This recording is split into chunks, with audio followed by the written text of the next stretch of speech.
어, 오늘 이제 본문 1절부터 4절까지는 요셉 자손이 받은 땅에 대해서 소개를 해주고 있습니다. 요셉은 므낫세와 에브라임이 그 땅을 이제 기업으로 받게 됩니다. 지도를 보시면 동그라미 칠한 부분이 요셉의 아들들이거든요. 아들인데 큰 아들이 누굽니까? 므낫세예요. 둘째가 에브라임이에요.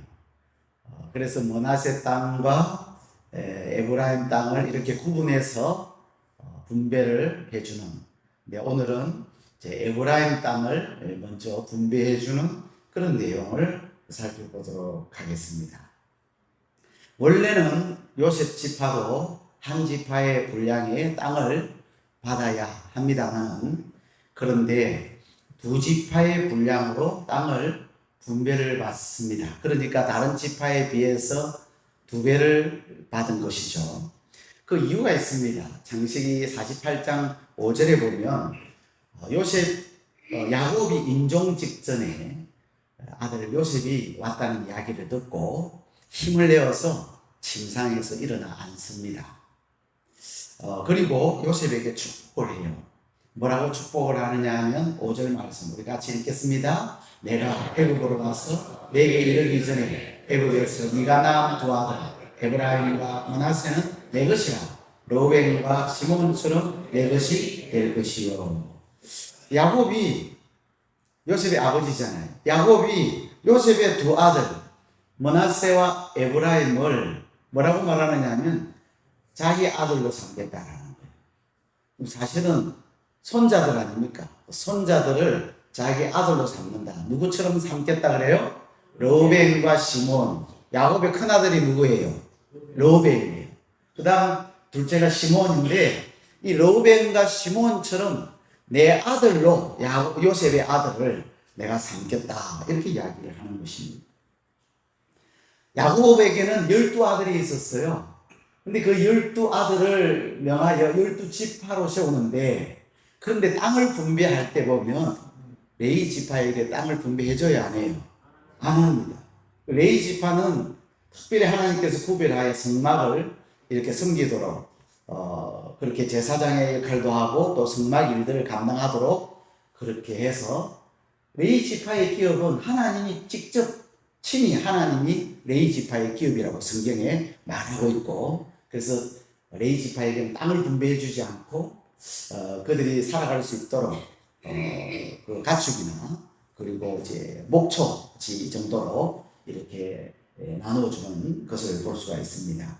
그래서 12지파의 레위 지파는 빠지고, 그 다음 이제 요셉 지파가 있는데, 이 요셉도 요셉 지파가 빠지고 그 아들 누구죠?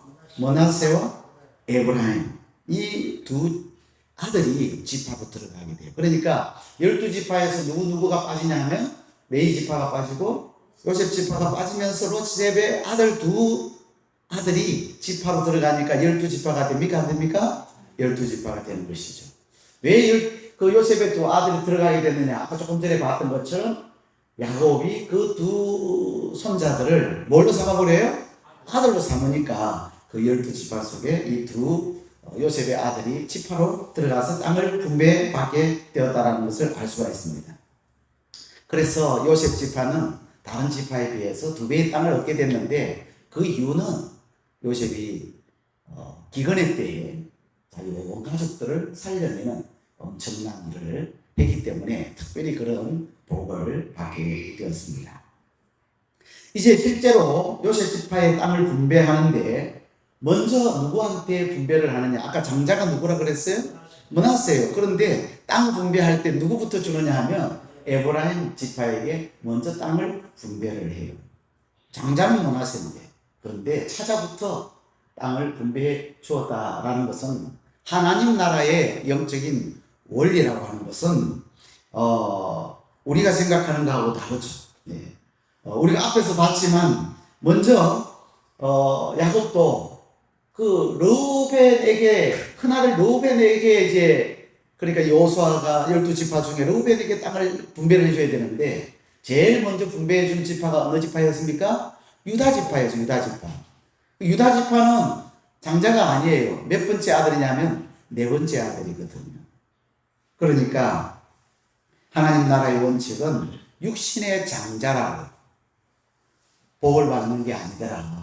육신의 장자라고 영적인 장자가 되는 건 아니더라 하는 것을 알 수가 있습니다. 여러분 야곱도 그렇잖아요. 야곱도 쌍둥이인데 누구죠? 에서 야곱이에요. 누가 형입니까? 에서가 형이에요. 그럼 누가 복을 받아요? 야곱이 영적인 장자의 축복을 받죠. 그러니까 장자가 육신적인 장자는 아님에도 불구하고 영적인 장자로 야곱이 복을 받는다니까요. 다윗은 장자입니까? 아닙니까? 다윗은 아니에요. 다윗은 이새의 아들이 몇 명이 있었어요? 8명의 아들이 있었어요. 그 중에 몇 번째 아들이에요? 막내입니다. 8번째예요. 그런데 다윗이 그 이새의 아들 중에 왕으로 삼을 때 하나님께서 맨 끝에 있는 막내 다윗을 왕으로 삼는 것을 보면 하나님이 주시는 복의 사람은 하나님의 주권 아래 있고 하나님의 마음에 드는 사람에게 복을 주신다는 것을 알 수가 있어요. 오늘 저와 여러분들이 하나님의 마음에 드는 사람이 되기를 주의 이름으로 축복합니다. 하나님 축복하시면 영적인 장자가 될 수 있고 하나님 축복하시면 영적인 머리가 될 수가 있고 꼬리가 되지 않고 하나님 축복하시면 리더가 될 수가 있는 줄로 믿습니다. 오늘 본문은 우리에게 뭘 교훈해 주느냐 하면 첫 번째, 자녀가 받는 복은 부모의 신앙에 달려있다는 것. 한번 따라 하실까요? 자녀가 받는 복은 부모의 신앙에 달렸습니다.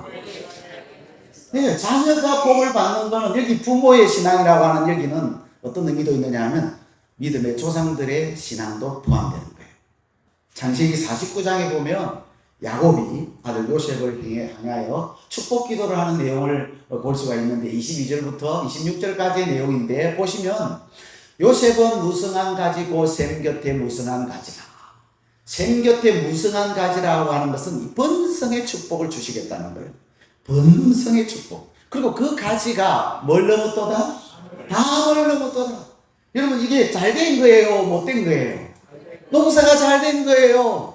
가수 나무가 잘 된 거예요? 그래서 여러분들도 호박 심어 보시죠? 호박 이렇게 심어 놓으면 쫙 뻗어나갑니다. 뻗어나가면 남의 집 담도 넘어가 버려요. 우리 뒷집에도 보니까 호박이 이렇게 쫙 심어놨는데 보니까 이게 막 담을 막 넘어오는데 이야 대단해요. 예? 이 번성을 이야기. 하나님께서 야곱이 지금 요셉을 축복하면서 번성의 복에 대해서 지금 이야기하고 있는 거예요. 그리고 요셉의 팔은 도리어 구세며 그의 팔은 힘이 있으니 이는 야곱의 전능자 이스라엘의 반석인 목자의 손을 힘입음이라. 그러니까 아무리 주변에 이 요셉을 괴롭히려고 요셉을 무너뜨리고 하려고 하는 자가 있다 할지라도 하나님이 요셉을 지켜주시고 하나님이 요셉의 보호자가 되시고 하나님이 요셉을 도와주셔서 형통하게 된다 그 말이거든요.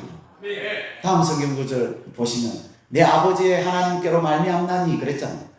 그가 너를 도우실 것이요 전능자로 말미암나니 그가 내게 복을 주실 것이라. 하나님이 복 줘야 그게 진짜 복인 줄로 믿습니다. 그리고 하나님 주시는 복을 받아야 돼요. 근데 그 복이 어떤 복이냐? 야곱이 축복한 요셉에게 축복한 복은 위로는 어떤 복이에요? 하늘의 복을 주시고 신령한 하늘의 복을 주시고 여러분 하나님 부어주시는 신령한 복을 우리가 받아 누려야 될 줄 믿습니다. 아래로는 깊은 샘의 복. 여러분 이스라엘 이 팔레스타인지 이 유대 지역에는요 샘물이 얼마나 중요한지 몰라요. 샘이 생명과도 같은 것이죠. 최고의 복인 거예요. 그래서 갈렙의 딸 악사도 뭘 구했어요? 샘을 구하잖아요. 그런데 이 샘은 어떤 샘이죠? 깊은 샘이라고 했어요. 깊은 샘에는 물이 양이 더 많죠. 더 많은 깊은 샘의 그 복과 젖먹이는 복과 태의 복, 번성의 복 그리고 번성의 복을 하나님께서 주시겠다. 그리고 내 아버지의 축복이 내 선조의 축복보다 나아서 영원한 산이 한없음같이 이 축복이 요셉의 머리로 돌아오며 그 형제 중 뛰어난 자의 정수리로 돌아오리로다. 요셉이 다른 어떤 형제들보다도 뛰어난 이 장작근과 같은 이런 엄청난 축복을 야곱이 자기 아들 요셉에게 베풀어 주는 것을 볼 수 있습니다. 그래서 가만히 생각해 보면 요셉에게 몇 명의 아들이 있다 그랬어요? 두 명의 아들이 있어요. 그 두 아들은 누구 덕을 본 거예요? 아버지 요셉의 덕을 톡톡히 본 거예요. 그러니 자녀 잘 되는 비결은 부모가 하나님을 경외하면 돼요. 여러분이 하나님을 정말 경외하면 여러분의 자녀들을 하나님이 책임져 주실 줄로 믿습니다. 부모가 믿음의 본을 가정에서 보이고 믿음의 유산을 남겨주면 그 자녀들은 저절로 복을 받게 되어 있는 것입니다. 요즘 한 명 자녀를 키우는데 드는 비용이 어느 정도 되는가? 대학 졸업시킬 때까지 한 명 키우는데 드는 교육 비용 또 그 아이를 키우는 비용이 3.3.5라 그랬어요. 저게 뭘까요? 3억 3,500만 원이 드는데요. 한 명을 키우는데 3억 3,500만 원 많이 들어요? 적게 들어요? 많이 들죠. 근데 여러분 너무 걱정 안 하셔도 될 거예요. 저게 2023년도 통계에 나온 거예요. 저희 집에 보시면 여러분 걱정 안 해도 돼요. 저희는 몇 명입니까? 제가 답을 다 가르쳐 드리고 있습니다. 4명의 자녀가 있어요. 이 4자녀가 있는데 그 중에 3명이 다 대학을 다 졸업을 했어요. 그러면 대학을 졸업했으면 저 기준이라면 몇 억이 들어야 돼요? 10억이 들어야 돼요. 근데 저희 가정에 그동안 10억이 없어요. 10억을 내어가지고 그 자녀를 교육할 만한 능력이 안 돼요. 제가 처음에 이 강도사로 와가지고 교회를 개척할 때 그때 첫 사례가 제가 알기로는 50만 원, 60만 원 사례 받았는데 그 아이들을 어떻게 키워내겠습니까? 그런데 학원도 이 애들 제대로 보낸 적이 없어요. 지금 이제 학원을 안 보내다 보니까 얘들이 대학 다닐 때 전공을 하는데 그 디자이너 쪽에 그리고 또 미술 이런 쪽을 하는데 다른 애들은 학원 다니가 다 기초가 준비가 다 돼가 들어갔으니까 그 애들하고 같이 싸우려니까 이론적으로는 뒤지지를 않는데 실력 면에서는 엄청나게 뒤질 거 아니에요. 얼마나 고생을 했겠어요. 열심히 그래서 따라잡아가지고 결국엔 따라잡더라고요. 그래서 우리 큰 딸은 마지막 졸업할 때 전주 학교에서 수석을 했어. 할렐루야. 별로 안 기쁜가 봐요. 배가 조금 아픈가 봐요. 전체 학교에서 수석을 했어요. 예? 둘째는요, 뭐 영어학원 보낸 적 없어요. 그런데 지금 미국에서요, 영어하고 지금 살고 있어요. 셋째는 부산에서 또 유치원 교사로서 지금 이제 다니고 있는데요. 그러니까 걱정 안 해도 되는 거예요. 우리 지금 막내가 중학교 1학년인데 올해 처음으로 이제 학원다운 학원, 이제 수학을 이제 수학 스포하고 싶은 마음이 이제 생기는 거예요. 모르겠는 게 학교에서 제대로 배워 선생님한테 계속 질문하는 것도 다른 학생들이 많이 있는데 질문 계속 할 수도 없고 그래서 너무 힘들어가지고 수포할까 생각하고 있다가 그래 엄마 아빠한테 얘기를 해요. 학원 좀 보내주면 안 되겠나. 그래가지고 학원을 학원 처음으로 우리 집에서 보내줬어요. 보내줬더니 요즘 열심히 재밌게 너무 잘하고 그리고 학교에서도 뭐 선생님이 보니까 저는 지난번에는 쩔쩔대더니 이제 몇 개월 지났는데 학원 다닌 지 몇 개월 아니에요. 학원 다닌 지 이제 한 달 됐나요? 그런데 학원 다니면서 수학을 문제를 풀었는데 답을 다 썼다고 또 내놔놓으니까 선생님이 다 틀린 줄 알고 이렇게 확인해보더래요. 확인해보니 다 맞았더래요. 그래서 선생님이 야, 참 잘한다, 착하다. 학원 다닌 줄 잘 모르고 그러더라는 거. 여러분 지금은요 길이 있어요. 하나님께서 우리의 자녀들을 우리 부모들이 믿음으로 살면 다 키워주실 줄로 믿습니다. 여러 가지 방법을 하나님 다 해결해 주시더라니까요. 지금 국가에서요 국가장학금, 이건 공부를 뭐 크게 뭐 잘 안 해도 국가장학금이라 해가지고 장학금을 이렇게 주니까 여러분 학비를 국가에서 해결해 주는데 얼마나 수월해요. 저 얼마나 감사했는지 몰라요. 야, 국가에서 그래서 우리나라 좋은 나라 노래가 제대로 나오는 거죠. 야, 우리나라는 정말 좋은 나라. 학비를 국가에서 국가 장학금으로 다 내어주니까 그러니까 뭐 기숙사비, 생활비 이런 거 그런 것들도 다 이리저리 또 하나님께서 해결해 주시니까 너무 걱정하지 말고 혹시 낳을 계획이 있으신 분들은 자녀들을 빵빵 많이 낳으시기 바랍니다. 부모가 하나님 경외하면요, 여러분 자녀에게 복이 임하여 자녀에게 그 복이 흘러가는 줄로 믿습니다. 따라서 걱정할 필요가 없어요. 믿음의 자녀들은 많이 낳아요. 우리 예수 믿는 성도들은요, 자녀들을 더 많이 낳아야 돼요. 그래서 하나님 나라를 확장시켜요. 전도하기 힘드니까 낳아서라도 확장시켜가지고 예수 그리스도의 계절이 완전히 오도록. 예. 자녀를 자꾸 낳으면요, 다 자녀의 혜택이 있습니다. 다 자녀. 이 다자녀의 혜택이 보통이 아니에요. 요즘에는 자녀 하나 나오면 어떤 말까지 동양하면 하나 나오면 먼저 얼마 준다 그래요? 1억 주려고 해요. 1억 주려고. 이야, 욕심이 생기던데 저는 병원에 갔다 왔기 때문에 안 돼요. 1억 준대 1억. 예? 그리고 집을 한 채 주겠다고 조만간에 그런 일들이 벌어지지 않을까 싶어요. 다자녀는 그냥 국가에서 처리가 되는 것 같아요. 앞으로는. 그러니까 혹시라도 아직까지 희망이 있고 힘이 있는 분들은 잘 생각을 한번 해보시길 바랍니다. 네, 많이 나오면요, 애국자예요, 애국자. 여러분, 국민이 없는 나라가 있어요? 없어요. 그래서 국민이 지금 점점 줄어들어가고 있잖아요. 우리나라가 전 세계적으로 지금 출산율이 얼마나 떨어지는지 OECD 국가 중에 1위 아닙니까? 우리나라 1위 하는 게 많거든요. 좋은 것도 1위 하는 것도 있지만 나쁜 거 1위 하는 것도 참 많아요. 그래서 많이 나오면 애국자가 되는 거예요.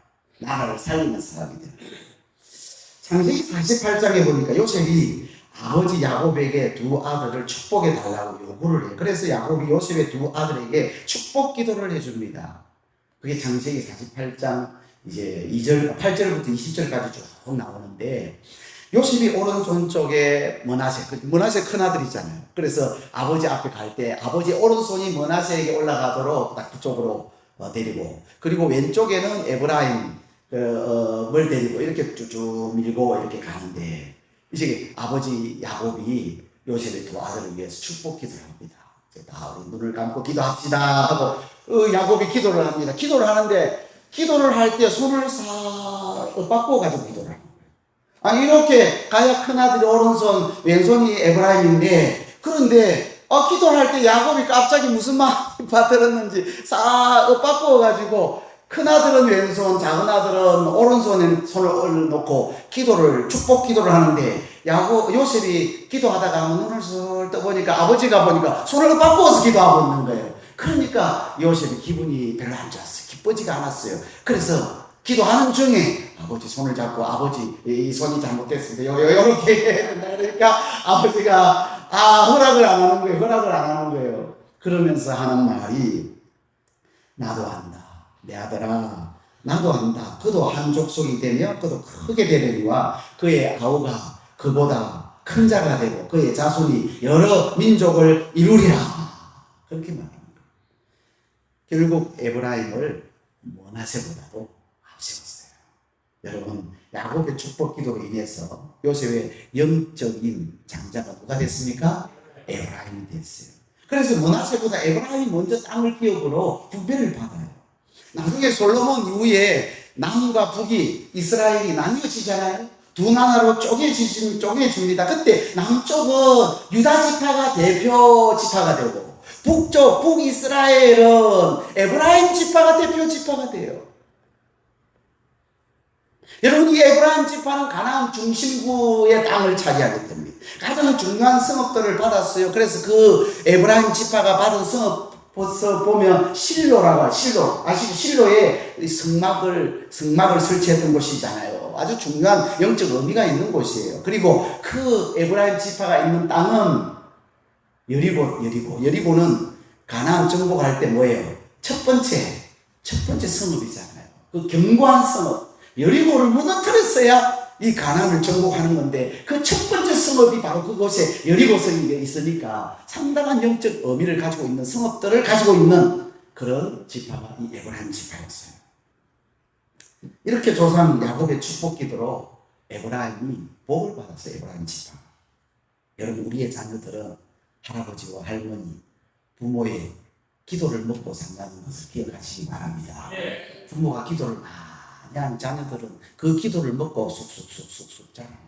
영적으로도 그 기도가 울타리가 되어주는 거예요. 그 기도가 그 자녀의 축복의 길을 열어주는 줄로 믿습니다. 그래서 우리 부모님들은 특별히 하나님 앞에 기도할 때, 새벽에 나와서 기도하든지 저녁에 기도하든지 가정에서 틈틈이 기도할 때마다 빼먹지 말아야 될 기도는 자녀들을 축복하는 기도를 절대로 빼먹지 않기를 주의 이름으로 축복합니다. 부모가 자녀들을 위해 기도하고, 부모가 자녀들을 위해 빼먹지 않고 기도할 때마다 그 자녀들을 위해서 기도하고, 그리고 자녀들을 위해서 매주일마다 감사 예물을 하나님 앞에 올려드린다면, 매주일마다 하나님 이 자녀 책임져 주세요, 이 자녀 붙들어 주세요, 이 자녀 은혜 주세요 하고 믿음으로 감사 예물을 올려드린다면 하나님은 그 자녀 결코 망하지 않도록 붙들어 주실 줄로 믿습니다. 새길로 엉뚱한 길로 가려고 하는 자녀도 하나님 그 감사의 예물을 보시고 다시금 은혜를 베풀어 주실 거라는 확신이 저는 있습니다. 할렐루야. 두 번째, 적들은 뿌리까지 뽑아야 돼요. 따라서 적들은 뿌리까지 뽑읍시다. 여호수아 16장 10절 말씀으로 다 같이 한 목소리를 읽습니다. 시작.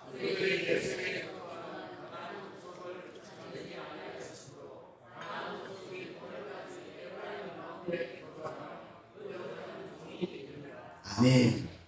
이 말씀 어디 좀 들어봤던 말씀이죠.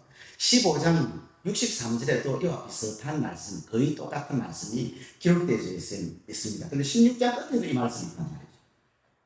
이 말씀 우리가 지난주 유다 지파를 통해서 보았던 말씀인데요. 이처럼 적들을 남겨둔 지파들, 적들을 다 뿌리째 뽑지 않고 남겨둔 지파들이 있었는데, 사사기를 보면 더 많은 지파들이 적들을 남겨두었다는 것을 알 수가 있어요. 사사기 1장 27절을 같이 읽겠습니다. 시작.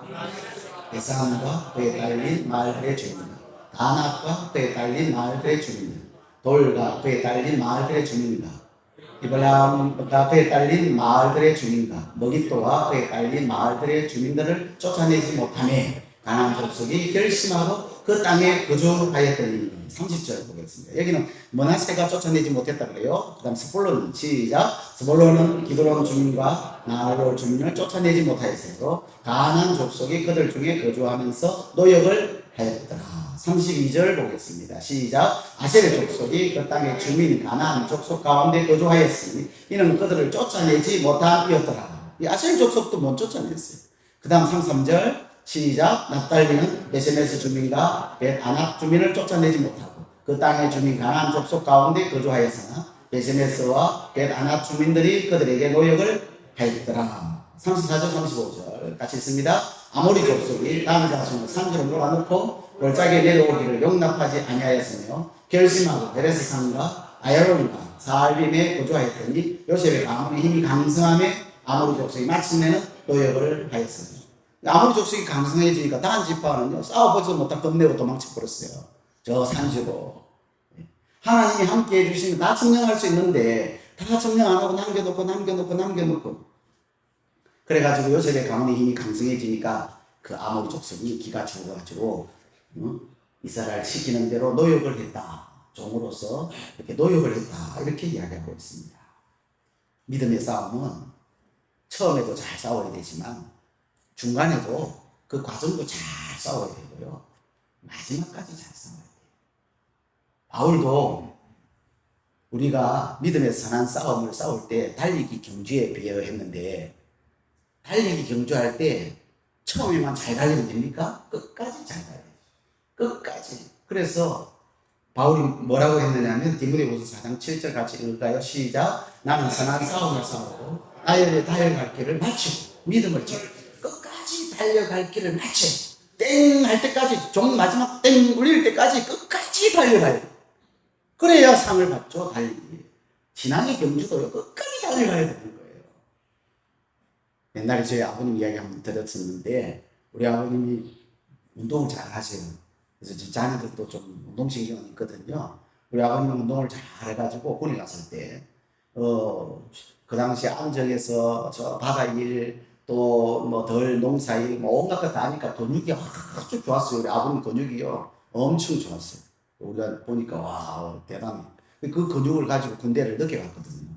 그래가지고 씨름해가지고 이제 전국 사단들 다 모여가지고 저 씨름 대회를 해가지고 거기 상을 이미 하나 탔는데, 두 번째 이제 마라톤에 또 제 아버님이 또 출전을 했어요. 아버님 생각을 해보니까 마라톤은 이제 그 연병장이라고 그러는데 운동장을 두 바퀴 돌고 밖으로 나가서 이제 뭐 20km든지 뭐 30km든지 10km든지 돌고 돌아오는 건데 아버님이 생각해 보니까 마라톤 우승하기는 어렵겠다. 마라톤 등에안 들기 어렵겠다. 그러니까 내 이름을 한번 떨쳐보자. 이 연병장에서 한번 세게 돌아가지고 내 이름을 한번 날려보자. 그래가지고 그 두 바퀴 돌 때 100m 달리기 전속력으로 전속력으로 달려가지고 1등으로 달린 거예요. 그러니까 부대에서 난리가 났어요. 야, 양식 일병 대단하다. 1등이다 1등 1등 막 그 부대가 난리가 났는데요. 그 운동장 밖으로 다 뛰어나갔는데 기권을 내버렸어요. 그러니까 상을 받으려면 끝까지 달려가야 돼요. 끝까지. 사실 우리 아버지 그 피를 저희들 이어받았기 때문에 이 시집안들이 다리는 좀 짧고 하체가 좀 짧아요. 상체는 하체가 좀 짧은데 그런데요 우리가 항상 학교 다니면 릴레이 선수 같은 거 이렇게 했거든요. 왜 그러냐니까 키 큰 다리 긴 사람들보다도 우리는 노하우가 있어요. 그들이 한 걸음 뗄 때 우리는 두 걸음 뗄 거예요. 한 걸음 뗄 때 두 걸음 엄청난 노하우를 가지고 우리가 견뎌내고 그래 이기고 상을 받았던 적이 있습니다. 제가 고등학교 때까지만 우리 집안 식구들은 고등학교 때까지는 상을 받아요. 그 이상은 좀 어렵더라고요. 그래서 고등학교 때까지는 오래 달리기를 하면 저도 오래 달리기 하면은 저희 반에서 그때 1등을 해요. 막 달리면은 뒤에 있는 쫓아오는 친구들이 야 이승인 오토바이 잘한다 그래요. 그리고 단거리 100m도 제가 저희 반에서 2등을 했었는데 우리 가족들 형제들 물어보면 우리 지금 아이들도 물어보면 달리기 선수를 다 대부분 했더라고요. 중학교 고등학교 때까지 그렇게 많이 했는데 어쨌든 상을 받으려면 어떻게 해야 되냐 끝까지 달려가야 되는 거예요. 끝까지 달려가야 오늘 성경에 보니까 영적인 이 싸움도 끝까지 싸워야 되고 마지막까지 도리쳐 뽑아야 되는 거예요. 그래서 하나님께서 명령하신 말씀대로 강한 족속을 다 멸하든지 쫓아내야 되는데 오늘 본문 10절에 분명하게 말합니다. 쫓아내지 아니하였으므로 이유가 뭐냐? 노역하는 종으로 부려먹기 위해서 타협을 했다는 거예요. 노역하는 종으로 부려먹기 위해서 타협을 우선 좋죠. 우선 편리하죠. 우선 유익하죠.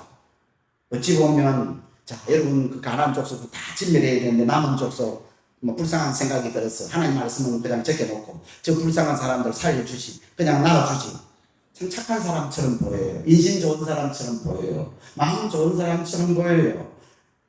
그런데 하나님 명령에 불순종한 성경에 보면 악을 행한 자들인 거예요.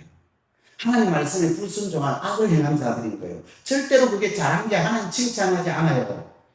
하나님이 진멸하고 쫓아내라고 하신 이유는 그때 그 가나안 족속들 가운데 죄악이 가능해서 그게 미신 섬기는 사람, 막 자신 섬기는 사람, 무당, 점쟁이, 우상 숭배자, 그리고 성적 타락자, 그리고 약한 자들을 압제하는 강도, 막 살인자, 온갖 죄악이 범람하고 있었기 때문에 이들을 제거하거나 쫓아내지 않고는 이스라엘 백성들이 그 가나안 땅에 들어가서 그들과 함께 거주하며 살면 영향을 받기 때문에 절대로 깨끗하게 거룩하게 하나님의 자녀로 말씀에 순종하며 살 수가 없기 때문에 하나님은 제거하라고 해야 것이거든요. 후에 에브라임 지파를 여러분 중심으로 북이스라엘이 세워지잖아요. 여러분 북이스라엘의 초대 왕이 누굽니까? 북이스라엘의 초대 왕 남유다는 르호보암이죠. 르호보암 누구 아들이에요? 솔로몬의 아들입니다. 그런데 북이스라엘은 10지파를 거느렸는데 10지파 거기에 에브라임 지파가 어두머리 지파였고 그리고 거기에 왕이 누굽니까? 여로보암은 솔로몬의 신하였죠. 그 솔로몬의 신하였던 여로보암이 왕이 되는데 이 여로보암 여러분 여로보암 어느 지파인 줄 알아요? 에브라임 지파에 속한 사람이에요. 에브라임 지파에 속한 사람이에요. 그러니까 에브라임 지파가 게셀에 가나안 족속을 남겨둠으로 안락과 편안함을 추구한 것 때문에 가나안의 우상 숭배에 깊이 빠져들은 거예요. 에브라임 지파 그 별거 아니라고 생각했던 게셀의 일부의 가나안 족속을 남겨둔 것이 그들의 영적인 신앙적인 측면들을 완전히 갉아먹고 우상 숭배에 찌들어 버린 거예요. 그래서 여로보암이 북이스라엘을 다스리려고 하면서 저 북쪽에 단, 또 남쪽에 베델에다가 뭘 세워요? 금송아지 우상을 세워요. 그리고 이스라엘 백성들로 하여금 그 앞에 제단을 쌓고 섬기라고 해요. 하나님 보시기에 악한 왕이었고요. 그 북이스라엘 그 이후에 왕들이 전부 누구의 길을 쫓아갔어요? 여로보암의 길을 쫓아가서 결국 북이스라엘은 아수르라고 하는 나라에 의해 722년 BC 722년에 그 나라가 통째로 망해버려요. 그 작은 것 때문에, 그 작은 것을 두었기 때문에. 가나안의 중심부, 어쩌면 가장 좋은 땅, 영적인 의미가 있는 그런 성읍을 차지한 에브라임, 장자권을 누렸던 그 에브라임 지파였지만 하나님의 명령에 끝까지 순종하지 않아서 돌이킬 수 없는 결과를 초래했습니다. 하나님은 게셀의 가나안 족속들을 정말 가증스럽게 여겼던 것 같아요. 그 게셀이 점령이 안 당하지는 거예요. 다윗 때에도 그대로 있고요. 솔로몬 시대에도 그 게셀 지역의 가나안 족속이 우상 숭배 악의 진원지였는데 그곳을 다윗도 정복 못하고 솔로몬도 정복을 안 하고 두니까 하나님께서 이방나라 이집트의 바로 왕을 들어서 그 게셀을 점령하고 게셀의 성읍을 완전히 불태우고 그들을 진멸해서 그 게셀 땅을 솔로몬의 아내 자기 딸입니다. 그 당시에 솔로몬이 정략 결혼을 했어요. 그래서 자기 딸에게 그 게셀 땅을 선물로 줘요. 그래서 그 게셀 땅을 솔로몬이 자기가 하려고 하는지 잘 알게 되죠. 그게 왕상 9장 16절에 나옵니다. 여러분에게 질문을 해보세요. 내가 순종하지 못한 게셀은 무엇인가? 내가 순종하지 못한 아직도 남아있는 게셀은 무엇인가? 그것이 게으름일 수도 있고 술, 담배도일 수 있고 노름일 수도 있고 스마트폰에 중독된 것일 수도 있고 음행에 빠져서 헤어나오지 못하는 그런 게셀이 있을 수 있고 욕설, 분노, 미움 입만 열면 다른 사람 비판하고 비방하는 이 게셀이 아직도 남아있어서 나를 영적으로 타락시키고 하나님과 멀어지게 하고 죄의 분리에서 벗어나지 못하게 하고 복을 받지 못하는 게셀은 아닌지 한번 질문해 보시기를 바랍니다. 그리고 반대로 말씀에 내가 끝까지 순종해서 비로소 진멸한 나의 게셀은 뭔지도 한번 생각해 보시기 바랍니다. 내가 하나님 말씀에 끝까지 순종해가지고 나의 게셀, 점령한 그 나의 나쁜 습관들은 무엇이었는지를 한번 생각해 보시고 또 나누시면 좋겠어요. 우리가 목장 모임을 할 때 이 주일 말씀들을 나누니까 이런 것들을 한번 나누면 참 큰 은혜가 되리라고 생각이 됩니다. 사랑하는 성도 여러분, 오늘 다시금 하나님께서 우리에게 주신 말씀은 너무나도 중요하니까 지난주에 주셨던 말씀인데 거의 동일한 말씀을 또다시 우리에게 기록하여 보게 하셨는데 하나님이 다시 보라 그러면 또 다시 보면 돼요. 똑같은 말씀이라도 다시 또 보면 거기에서 주시는 또 다른 의미가 있고 그 말씀은 우리에게 확신이 되고 믿음이 되고 그것이 오늘 저와 여러분의 인생을 사는데 축복으로 열매 맺을 줄로 믿습니다. 그래서 우리는 끝까지 마지막까지 이 죄악의 요소를 남기지 말고 믿음의 선한 싸움을 끝까지 달려가는 저와 여러분이 되기를 주의 이름으로 축복합니다. 끝으로 부모의 훌륭한 신앙,